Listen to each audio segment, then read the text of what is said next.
Welcome to Blizzard and Bloom, the podcast where we navigate the storms and celebrate the triumphs in business and entrepreneurship. Join us as we dive into stories, insights, and strategies from top professionals to help you thrive in today's evolving landscape. And now, here is your host, Jay Rotinelli.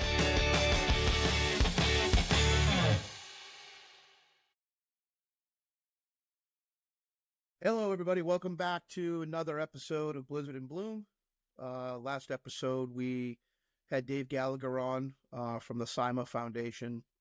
Dave shared with us kind of the inner workings of what the CIMA Foundation is, what it does, and the resources it provides to the snow industry at large. So today we're going to jump over to the green side, and I was fortunate enough to have a good friend and colleague that was willing to jump on and share a little bit of knowledge with us all. So today we're going to welcome Chris Galluzzo from Mainly Grass. Chris is Director of Account Management there. And Chris is somebody that is really great at building relationships, has a strong understanding of the industry, and has been a great partner, channel partner for, I know us at Piscataqua Landscaping, but also for many other landscape contractors. So, beyond even the end consumer. So thank you, Chris, for joining us this morning. Welcome aboard. And just wanted to see if you could share a little bit about yourself and kind of how you got to where you are today. Yeah, of course. Thanks for having me. First off, congrats. This is awesome.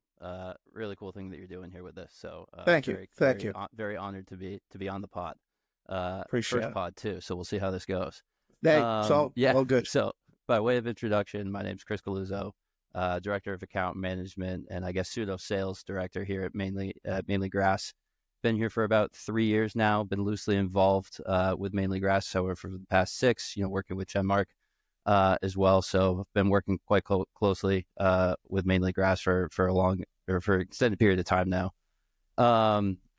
We're basically full end lawn care company, focused obviously on the fertilization side, but also taking mosquito services. About 14,000 customers across Maine, New Hampshire, and Massachusetts.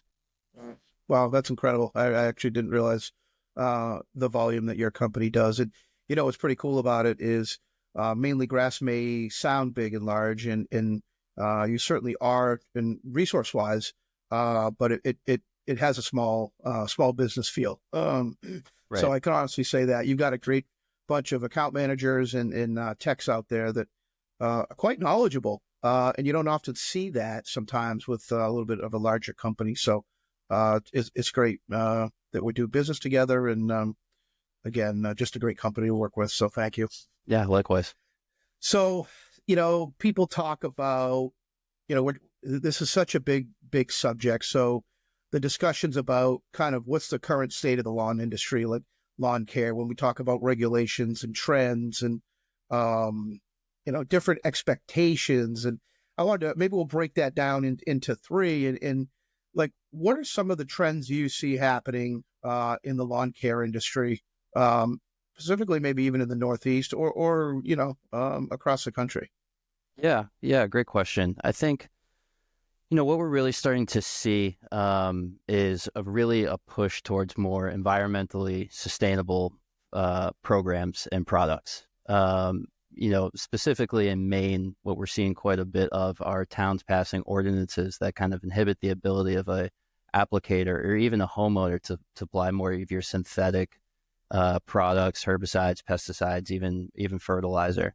Moving to more of an organic, or at the very least, a controlled release type fertilizer. I mean, leaching obviously is a hot topic, specifically up here in the Northeast, Casco Bay area. Red algae is certainly a thing, so it's becoming more of a hot topic now. Limited proof or evidence that lawn care suppliers are actually doing anything to cause that, of course. But, obviously it is a sensitive topic and people should have every right to be concerned about the products that go onto their property. So there is certainly more of a pressure now to provide a more sustainable program that is also going to yield results. which is a challenge, right? I think, Yeah. As someone who's been in the industry as long as yourself, I'm sure you can I'm sure you've seen, right? Like there is no better product than your synthetic approach as far as really getting results. And you can still obviously achieve that in a sustainable way. But, as kind of that thought process changes, organic is certainly starting to be at the forefront of what consumers want. Yeah. Yeah. That's something I see. I stay on top of what some of the House bills are that come across my emails, whether it's Maine, New Hampshire, Vermont, Massachusetts. And I echo your comment about some of the challenges with some of the, the local ordinances. But to your point, everyone has a right to understand and know what's being put down. The interesting part about that is I think there's a lot of misconceptions out there, right? In the world, whether it's, quite frankly, through the media oftentimes. And I think there's a disparaged message that gets put forth. And I don't think people really have a clear understanding. And when you break it down, when you start talking about the sustainability of it, and you start talking about the leaching efforts, and you start talking about licensing and the right way to go about it, that really, I think, starts to set a different precedent. But there's not enough folks like yourself out there, that are out in the community doing some of that. So I know you folks do a great job with that, and whether it's just through your website and some of the community outreach you do. So how are you traversing through some of those challenges relative to those ordinances, and then furthermore, like, how do you meet those client expectations, right? Like, they have this expectation of this, but you can only deliver here. So interested to hear that. Yes, not just website. I mean, we are full bore participating in a lot of these ordinance meetings at the town level, both actively involved in talking to officials at the state level as well. So, I mean, it is certainly something that has obviously been a big hurdle that we have to continuously overcome. But I think that is the most important, right? Being involved, right? And making sure that we're communicating that with our customers. I mean, more often than not, if you actually speak to homeowners in this town, this is something that they're not for, right? They just aren't. It is being passed by a small subsection of individuals. And again, I get it, right? Like there is certainly some buzzwords that you got to be careful of, or products and stuff that I totally understand. There's a bad history with a lot of products used, right? And so these kind of get pushed to the forefront. But as a homeowner, right, you have every right to do what you want to do on your property, right? And that's where we kind of obviously try to get our homeowners involved in these processes, just making sure that they're speaking out to their town and state officials when these do come up, and attending them ourselves, right? I think a lot of the time, what we're seeing is that you have these individuals, specific homeowners who are really great at being advocates for our product, our process, and essentially like what's having to happen is that you're putting a homeowner in a situation where they may have to do the service themselves, right? Especially if they want results.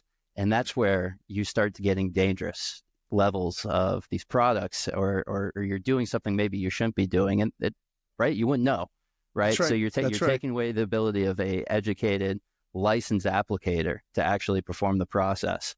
And then when it comes to actually managing the expectations here, I mean, listen, you can achieve great results no matter which avenue you go down, traditional or organic, right? And I think, like, as well as you probably know, our industry is just managing expectations at the highest level, right? And so even though we are inhibited by some of the products or processes that we can actually do regarding these ordinances, we can still obtain results. We just have to level set those expectations, and it's all about time, right? If we have to take a more organic approach, we can still do this. It's going to take a bit of time now, which is what a lot of people don't have. Yeah, right. No, well said. It's something that it's constant communication, right? And where there's a will, there's a way. And, that, to your point about, the regular consumer going out there and, really not understanding things completely. I mean, they can go to the box stores or hardware store and pick up a bag, and they're looking at the back of the bag, but, quite frankly, they don't know what all that says. They just say the spreader setting, right? Oh, I got to put it on. I have a Scott, so let's put it on 6. If they have a spreader.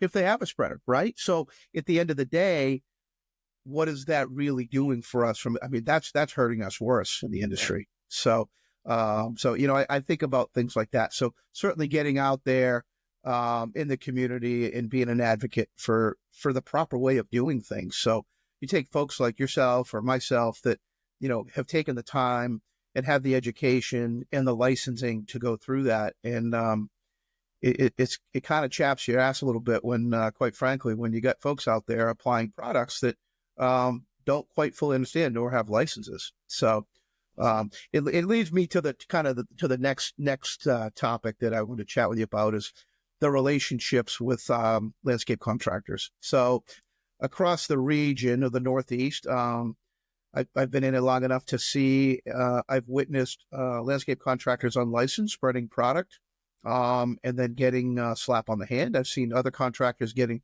pretty hefty fines, but I'm not sure, that always is the answer. So, I know for us here at Piscataqua, we partner with Mainly Grass because you're the true turf experts, right?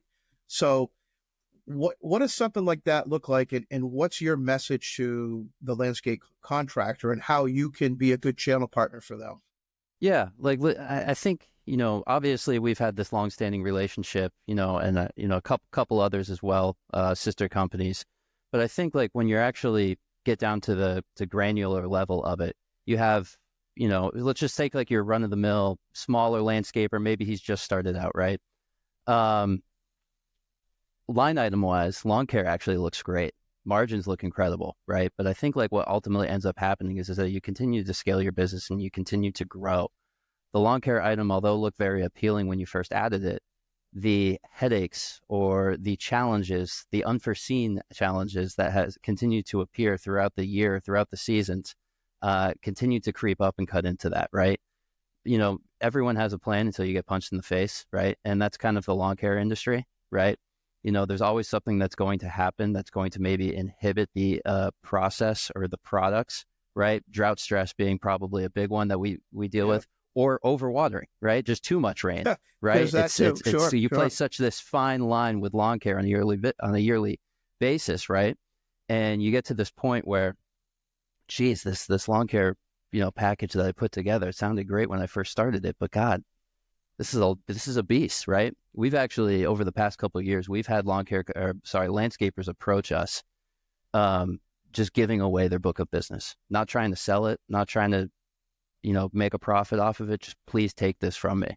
I can't do it anymore, right? Yeah. And I think that's exactly where we fit in, right? That's what we're focused on. That's what we want to complete for that client. I mean, at the end of the day, our overall objective when working with landscapers, we just want to make you look good. That's all we want to do. That's all we want to do. I hate the term subcontractor. I hate the term vendor. Listen, I get it. That's what we are. But at the end of the day, like we truly feel like we are your partner. And our whole goal in our partnership is to make you guys look good. That's the whole point. Yeah. Yeah. And that's something, everybody thinks that lawn care, I don't want to say everybody, that's a universal comment, but there's a lot of folks out there that think, it's just you go behind a spreader and what could it cost? But you're not paying for that application necessarily. You're paying for the knowledge that's put into it, right? All the years of knowledge and all the research and development that's been done. And I've seen unbelievable things happen with Mainly Grass to that fact of when you're talking about, what some of maybe the slower release products are and how you're adapting to the local, regulations. And people don't understand sometimes all that back part of what's involved in it on the back side of things, right? And then they think, well, just put me down. But then, okay, then that's the big part. And that's where the calls start happening because whatever it is, right? I mean, we could count on 10 sets of hands, all the possibilities that could go wrong with turf in the Northeast. And that's something that, again, in that application, you're paying for that knowledge from you folks. And I think Mainly Grass has done a tremendous job, really with the education and reaching back out to clients because at the end of the day, the proof in the pudding is, like you said, you just want to be a good partner and make the landscape contractors look good. So it's interesting, that relationship. And like you said, you're not looking to take any business away or share any trade secrets with anybody. You just want to, your folks are focused on turf, and then like you said, the tit area as well. So how does that how does it then transverse into, because you also just deal with the consumer one-on-one, right? The end user. So what does that look like when you're trying to help consumers out, and like, what's that process with those folks? Yeah, and again, actually, you brought up a good point where, I think the common misconception with this industry is that, you just spray some stuff, you sprinkle a little thing on the lawn and it's green and the weeds are dead, right? And I think like really where a lot of that comes from is just, bad historical bad practices, right? We're just like, hey, that was the approach for quite a while. When in all actuality, as we are moving into a more like regulated kind of era of lawn care, right? Really the best way to start controlling your lawn is not so much the turf above, it's the soil below. And I really think that's like where we specifically take a lot of pride in, is really performing those soil analysis. When we get a customer, whether they're new or they've been with us for 10 years, we want to continuously monitor what's going on there. In New England specifically, lawn acidity specifically can change just like that, right? Problem with that change is that it can also take years to correct, right? So it's something that you always got to be on top of. And really, if that isn't healthy, if there isn't any good things going on beneath the actual turf itself, then the products and the process above are going to struggle to actually yield results. And I think, again, just over years and years and years of just applying fertilizer, putting herbicide and just calling it a day, right, has really kind of given, the mindset of the consumer these days is something that needs to be changed, right? If you want to take a more healthy, holistic approach to lawn care, it's not so much the turf above, it's the soil below. And that's something, like I said, we take a lot of pride in here and making sure that we actually analyze and get to the root cause as to why these issues are happening, instead of just trying to fix it with more nitrogen. Yeah. No, it's interesting. That's a fabulous point, right? It doesn't start at the top. It starts below. It starts in the soil levels, right? In that profile. And that's something you don't hear about, right? You don't hear about that when somebody typically is selling you a lawn care package or a lawn service program. But again, to your point, I've seen you folks, you really hone in on that soil analysis. That's one of the first things you folks do that I've seen happen. And that's a really good educational perspective for certainly the end user.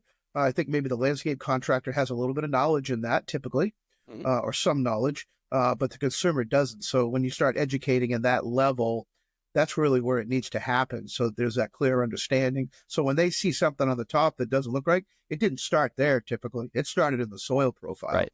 Exactly. Right. So exactly. Those are always interesting. And like I said, there's, and more than anybody, the challenges that happen in the turf industry with molds and everything, just pests in general, right? Whether it's a weed or an actual pest, are just, there's so many of it. Or many of them that it can be challenging at times to identify. So if someone has a problem, typically, what's your approach? Like, let's say you have a consumer set up on a program and they're having some challenges. What's mainly Grass's approach onto how to deal with something like that? Yeah. One thing I want to just hone on real quick is the education side of it too. One of our core values here at Mainly Grass, and not just reserved for the customer, for the employee as well. We spend a lot of time during the off-season prepping to ensure that when situations like the ones we're discussing right now pop up, that we're ready to address it, no matter if it's a technician in the field or an account manager here in the office, right? We partner with UMass Amherst, who puts on a version of Green School for us that we attend every off-season. It's been incredible from that sense. But from a customer standpoint, that's exactly it, right? Educating as to why, right? When issues do pop up, which they do, first and foremost, let's try to identify it while we have you on the phone here. Are there photos available, right? Let's look at your history, after service emails. Let's go back to that soil test. What can be the actual root cause? But at the end of the day, right, we are a service-based provider. We're going back out to assess, right? And really getting to that root cause. And we're going to do that in a very timely manner, because the lawn is the crown jewel of the property, right? That's the money maker, right? So that's what we want to make sure is looking good for the customer, no matter where we are in the season. And we want to make sure we get that issue resolved immediately. So if that's going back out, whether it be technician or branch manager, performing a soil analysis around that area, looking for root causes as to what might be. We're going to be doing that, and we're going to be doing that in a timely manner to ensure that whatever plan we put in place, whether that's maybe just adjusting the watering schedule of the customer, or maybe it's providing some sort of fungicide application to prevent further spread, we're going to have that resolution for them quickly. Yeah, gotcha. No, that makes sense. And again, it's a service that you're paying for it in your delivery of the product. There's not another ancillary cost associated with it. So, and I think about what Mainly Grass does with the landscape contractor. I know I could, speak personally for Piscataqua, is just, having that relationship. And you folks are, I always say the SMEs, right? Subject matter experts. And that's why we outsource that service, because we don't know everything. That's what you folks do. You do really well. And that's why we utilize your services and your skill sets. And, I've thought about sometimes as well where there might be us on a site and there might be Mainly Grass and there might be an irrigation contractor, right? And even though, we do irrigation house, sometimes now you've got three parties involved, because it really does, everyone has contributing involvement in it. And sometimes it's the irrigation, to your point, too much water or too little water.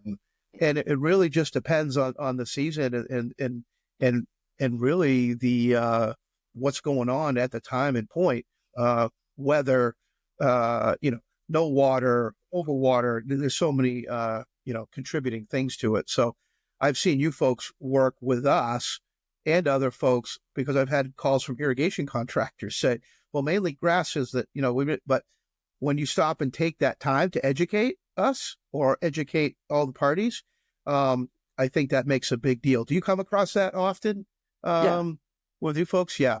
All the time. Yeah. And it doesn't just stop at the commercial level, right? All the way down to the residential level where you have conflicting information being given, right? But ultimately, to your point, like, that's what we specialize in, right?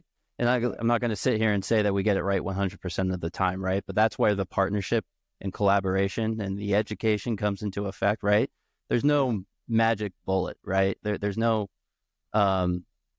hidden unknown trade secret that's going to solve this relationship. It's just communication.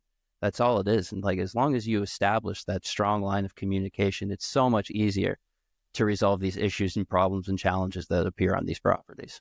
Yeah, it's not a game. It's not a finger pointing game. No, right? It's not. It's a collaboration. It's a partnership. And when you look at it from that perspective, everybody feels good about it. Exactly. Right? Exactly. So I want to talk about this. People talk about technology in the landscape industry, lawn care industry, snow removal industries, and what that looks like and how technology is helping, those service sectors. And can you share a little bit maybe about how you folks are utilizing technology or AI in your R&D or dealing with clients, or however, those things take place? I'm just curious to hear how it's affecting your business and maybe how you're utilizing it. Yeah, good question. It is still very new to us, truthfully, and I'm probably the worst person to ask this. I'm an old soul at heart, so I'll do my best here. No, good. But to go to your point with interaction with customers, right? We have millions of pages, over exaggeration, a lot of policy and procedure, right? We're a seasonal business, right? What we do in the spring inherently is going to be very different from what we do in the fall versus what we do in the winter, right? So we have these varying degrees of how we interact with customers, how we should be interacting with customers no matter where on the season. It's a lot for an account manager and a technician to remember, right? And the expectation is don't memorize, but be able to find that answer you're looking for in a quick manner. It has become more pressing as we continue to grow that we need a much easier source of information when communicating with our customers. So we've actually just started utilizing some AI features and building our own internal co-pilot that's actually been an assistant for both account manager and soon to be technician out in the field. So if issues or problems come up that we're not unsure of the answer, and instead of having to wait 10, 15, or maybe even a couple days, 10, 15 minutes, maybe even a couple days to get back to that customer, we have a co-pilot that can solve that answer for that customer right then and there. We've also dabbled in some AI features when it actually comes to measuring and analyzing properties before we begin services to get a better idea of what the property's actually like. What we found is specifically here in New England, due to the rural nature of a lot of our properties, that can break pretty easily. But as that service continues to grow and expand and get better, it's not going to be long before everything as far as measuring and property analysis is done with AI. It's on the horizon for sure. Yeah.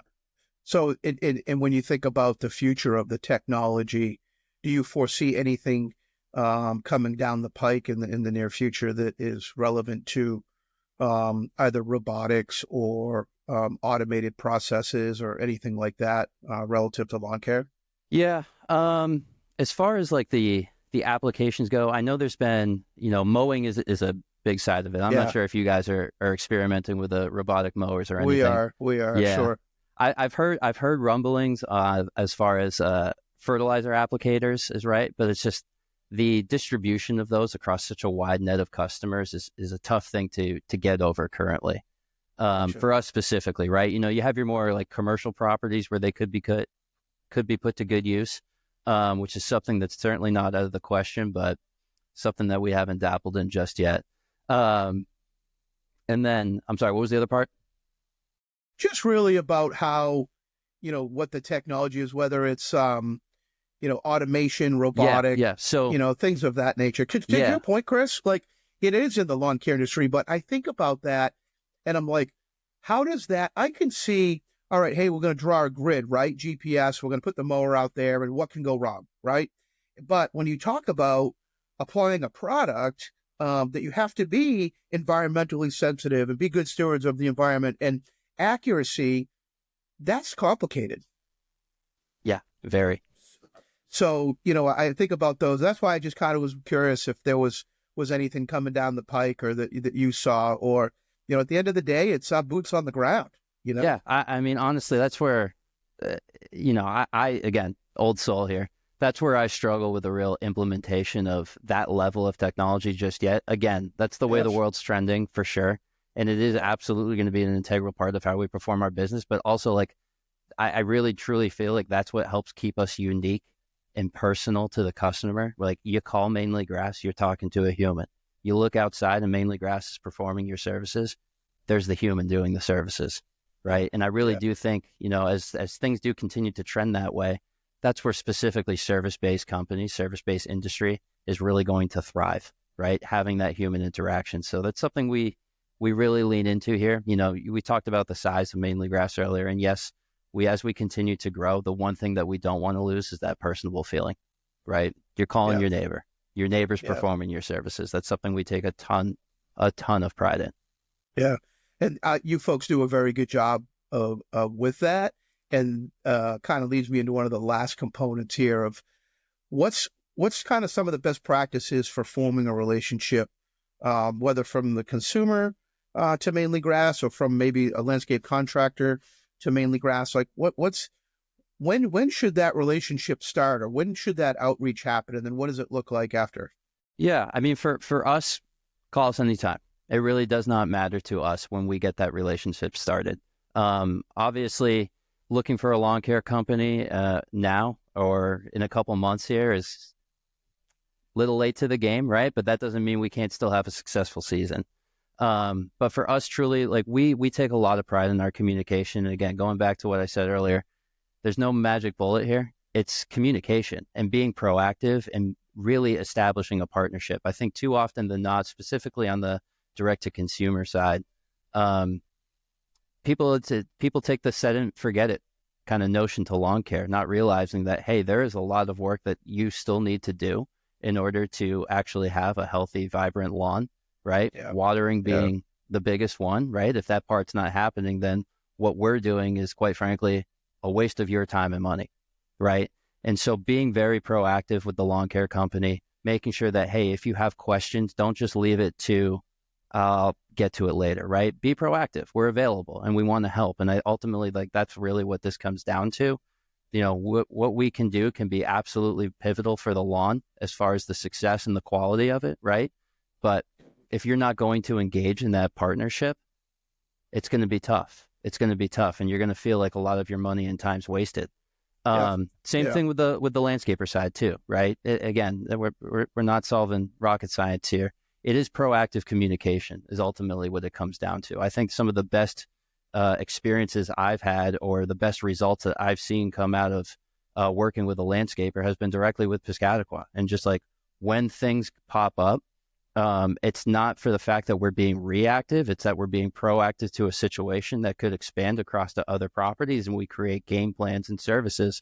Piscataqua specifically has been very pivotal in some of the program changes we've made, right? And so it's like that collaboration is not just beneficial for the landscaper, but as for Mainly Grass as a whole, as we create and develop new programs and partnerships with a lot of our landscapers to better suit their needs. Yeah. Now, well said. And I think kind of the key takeaways is, two big components are communication and education, right? And when you talk about relationships, and what Piscataqua is one small portion of contract relationships that Mainly Grass has. And there's a lot of great landscape contractors out there. I know many of them. And I think, from our perspective at Piscataqua, when dealing with account managers here, we might know, A, B, C, and E, but we don't know D, and maybe that's the lawn care component. But I think when you're honest and upfront with clients, consumers, that say, hey, we don't know every detail about this, but we have a great channel partner. We have a great partnership with Mainly Grass. And I think any landscape contractor could utilize that. And you say, I have a great relationship. They do great things for us. I've seen instances where I've seen a couple of our account managers call you guys frantic, right? And say, oh, shit. And then it's like, okay, hold on. We're not going to point the blame to anything. To your point, Chris, like there's a lot of different components. And it's not just, hey, I'm paying for 4 steps or 5 steps. Why is it my glass? There's aeration, you got thatch, there's watering, there's, heat, there's environmental impact. So there's so many components in there that I think, having a general partner like Mainly Grass just makes sense, right? And you folks have the ability to help educate and communicate. And when you look at it from that perspective, I think clients get a little bit more level of comfort knowing that, hey, they're not trying to, pull the wool over my eyes or smoke and mirrors here. Like, okay, this is real. We're going to get through it. These are some of the challenges. And, I've heard from folks that have come on board with us that their prior service provider didn't have any of that communication. And so they said they didn't really know, what it really, but when you talk to them, some of them want to know. And then, hey, don't get me wrong. There's some that don't really give a shit and they want their lawns looking good, right? They don't really care. And there's no excuse. But when you start to work through some of those, when you have somebody like you folks, it makes a big difference. So yeah, we love the challenge. And ultimately, I think that's what it comes down to. There's a ton of pride here across every single level of the organization where a challenge presents itself, that we want to tackle it and we want to do it collaboratively with no matter who we're working with, landscaper, consumer aside. That's really where we feel we shine from a provider perspective. You put a challenge in front of us and we're going to solve it for you. Yeah, no, that's great. And I think, kind of that community outreach. And I think, I'll speak for the landscape contractor entity as a whole, that or community, that you need to rely on folks like Mainly Grass, and you need to help. We need to collaborate, and we need to get out in front of the community with folks like yourself and promote you folks because you're doing it the right way, right? I've seen too many guys in a truck when stopping at Home Depot to get bags of fert and heading out there, and they just don't know. So those folks aren't doing us any justice. So the ones that are taking the time, the pride, they're educating and going through the proper procedures and paying attention to being good stewards of the environment, they're the ones that are successful in bringing success to, the industry at large. So I appreciate and applaud everything that Mainly Grass is doing for that and with that. And, I think, the more people we get involved to kind of take a stance on this and say, hey, we're educated. We want to do this the right way. We're not trying to get out of doing things the right way or just trying to make a quick buck, because that doesn't help anybody, right? We all want to shine. We all want people to have great drift. We all want them to protect their investments, because at the end of the day, it's an investment for folks. So, there's a lot of pieces of that. And I know, again, not to reiterate, but having channel partners like Mainly Grass is super beneficial. We take complete advantage of it, and I would encourage other landscape contractors out there in New England, to reach out to you folks. And if you're not in their service area, reach out to another professional company, because those are the ones we want to do business with, and those are the ones that truly, genuinely care. So Absolutely. So we appreciate that, and looking forward to another season. Any outlook on what things might look like, or what people need to be on the lookout for this coming season, or is that too much of a hot potato? Yeah, it's always tough to tell. Always tough to tell. Weather is certainly turning up here quicker than, quite frankly, I think we may be ready for. But we're eagerly getting the technicians back here. Training's already begun, and we're excited to kick off the 2025 season. Awesome. Well, cool. Well, thanks, Chris. I appreciate you being on the episode today on the show, and really great information here for folks. Can't wait to get it out there to the public, and appreciate your time. Appreciate everything that Mainly Grass does. And if it's okay with you, I'm probably going to circle back. I'm sure I'm going to have some questions from some folks that are going to really want to know more. So absolutely, anytime. We hope to circle back. So thanks again, and appreciate having you on the show. Thanks, Jay. I appreciate it. Yeah. So folks, we'll next week we have a couple other additional folks coming on from SIMA. Then we're going to flip back to the green industry. So stay tuned for some of those episodes. Great things coming. So take care. Thanks for tuning in to Blizzard and Bloom with Jay Rotinelli. We hope you feel inspired and empowered. Don't forget to subscribe and leave a review. Join us next week for more insights and stories to help you bloom in your business journey.